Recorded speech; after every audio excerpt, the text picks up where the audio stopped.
Hey guys, TikTok Sully here, or just Sully, and today I wanted to bring you guys a brand history video on Maison Margiela. Now Margiela is one of the biggest avant-garde labels in today's fashion world, but that was never the plan for the brand. So let's take a look at the brand and its beginnings, starting with the designer himself. Martin Margiela was born in 1967 in Belgium. His first fashion encounter was actually from home, where he was watching TV one day and something about Paco Rabanne's and Andre Courrege's products came up, and seeing the designs made him realize that this was something that he was also interested in doing. Skipping forward, Margiela went on to study fashion at the Royal Academy of Antwerp, a famous art institute where other well-known designers also came out of, such as Heide Ackermann. After graduating, Margiela went on to do some freelancing work, and by 1984, he had moved to Paris to take up an interning position for none other than Jean-Paul Gaultier. Margiela spent 3 years working under Gaultier, in which Gaultier has since described Margiela to be his best assistant ever, and explaining that he wasn't even really his teacher because Margiela didn't even really need one. He had already mastered his craft. By 1987, Margiela had finished up with the Gaultier internship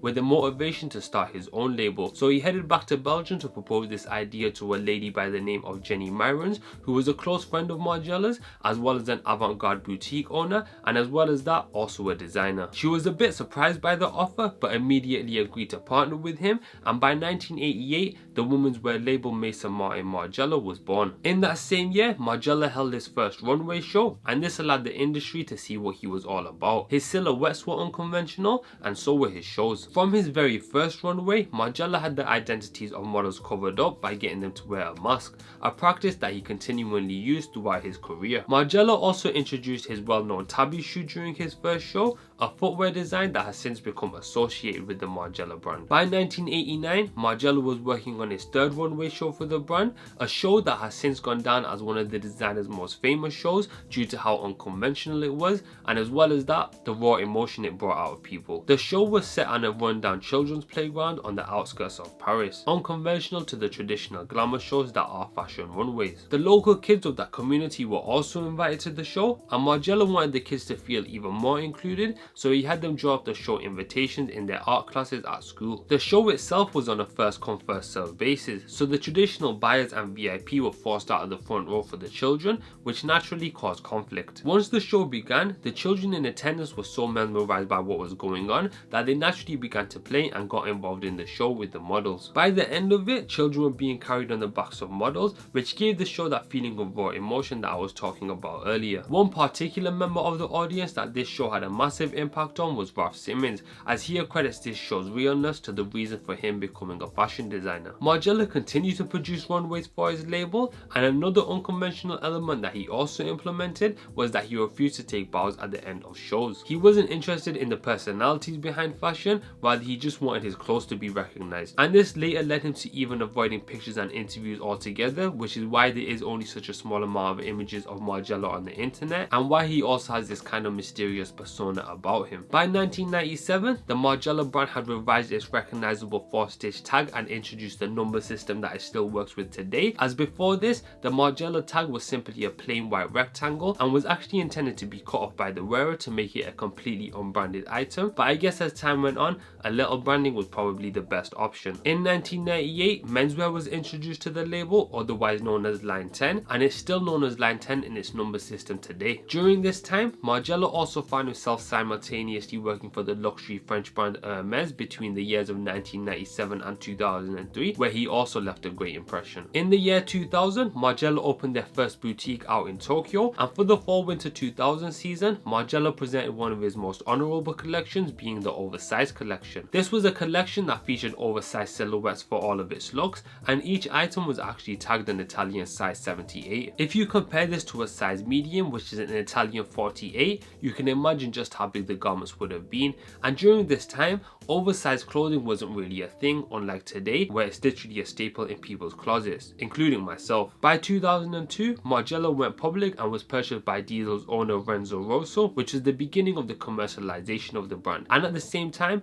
Margiela's longtime partner Jenny Myrons, whom I mentioned earlier, also retired from the label. By 2009, news came out that Martin Margiela had resigned from his brand and had actually begun drifting away from it in the years leading up to this. This led to the brand being led by his anonymous designer design team who worked as one body to continue the legacy of Margiela. The designer had already implemented this idea of one into his team, so it was something that they were already practicing, which is why they were able to go on without a head director. An example of this was the fact that the whole team wore the same white lab coat, regardless of their position, and this was done to reinforce the idea of no hierarchy within the team. The team were also known as we Margiela to again reinforce this idea of oneness in the team, and anytime any sort of dealings or conversations took place, this is how they would sign off, to give the illusion of one person being in control. For example, when they signed off on their emails. You can further take a look into this as they also produced a documentary entitled We Margiela, and this just goes into some more detail about the family concept over at the label. Years later, the brand was in need of a creative director, which is why in 2014, the brand called John Galliano to take a hold of the brand. Upon his arrival, the first thing he did was change the brand's identity from Maison Martin Margiela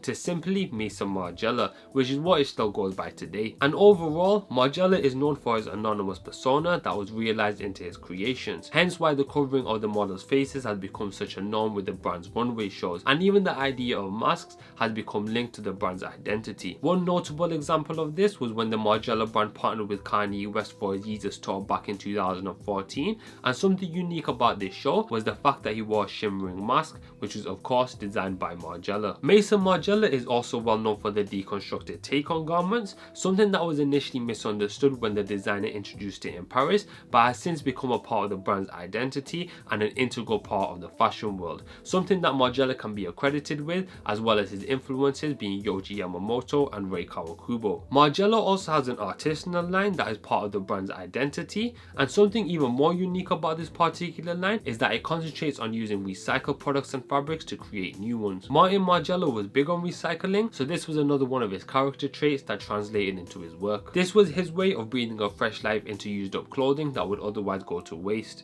a practice that the house still continues to this day, which pretty much sums up the brand and designer. So that's where I'd like to end this video on Margiela. I hope I covered all the basics of the brand and gave you some good background knowledge in hopes to make you better understand why Margiela is one of the more well-known high fashion brands in today's fashion. Of course, the Margiela we know today isn't the same as when the Maison was behind it, but the creative directors do still try to implement some of Martin's elements into the brand while still trying to make it their own, and that's all you can ask from a creative director. Thanks for watching, hope you guys enjoyed. If you did, don't forget to hit that like button as it always helps, and if you're interested in fashion, then you should also subscribe by clicking down over there. Also, don't forget to follow me on my Instagram, which is TikTok solely, and I'll also leave a link down below in the description to that as well. But that's all from me today. Thanks for watching, and I'll catch you in the next one.